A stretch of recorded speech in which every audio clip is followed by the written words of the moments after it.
नमस्ते, आदाब, सत श्री अकाल। आप देख रहे हैं MTS न्यूज चैनल। न्यूज पे बने रहें ताजा खबरों के साथ। पिता की जिद ने बचाई बेटे की जिंदगी। मुर्दा घर में शवों के बीच से ऐसे ढूंढ निकाला। कैसे फरिश्ता बनकर बालासोर पहुंचा एक पिता। जाको राखे सैया मार न सके कोई।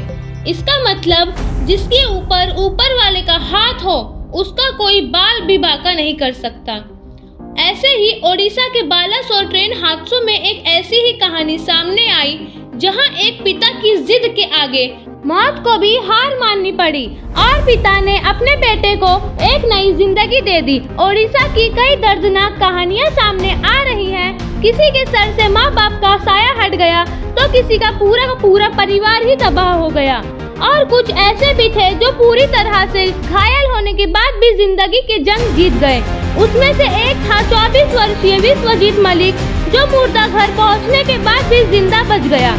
विश्वजीत के पिता हादसे से कुछ घंटे पहले अपने बेटे को शालीमार स्टेशन से कोरोमंडल एक्सप्रेस में बैठा कर आए थे, लेकिन तब उनको इस बात का अंदाजा नहीं था कि इतना बड़ा हादसा हो जाएगा। उनके बेटे को इतने बड़े हादसे का शिकार होना पड़ेगा। लेकिन कुछ घंटे बाद उनके पिता तक जब ये खबर पहुंची तो उनके पिता के पैरों तले जमीन खिसक गई।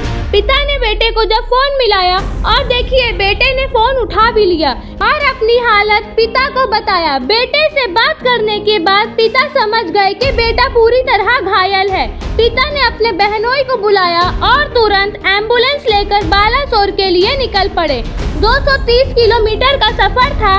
जब बालासोर पहुंचे तो वहां का मंजर देख पिता स्तब्ध रह गए। लाशों के बीच बेटे को ढूंढना बहुत मुश्किल काम था। हीला राम बार कह रहे थे उनका बेटा जिंदा है, जिंदा है। बेटे को ढूंढते ढूंढते मुर्दा घर पहुंचे। वहां हादसे में मरने वालों के शवों को रखा गया था।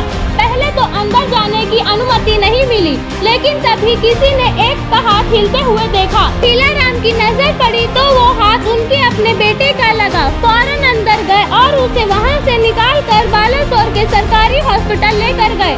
डॉक्टर ने जवाब दे दिया। फिर उसे अपने साथ कोलकाता लेकर गए। अब विश्वजीत का इलाज चल रहा है और वो खतरे से बाहर है।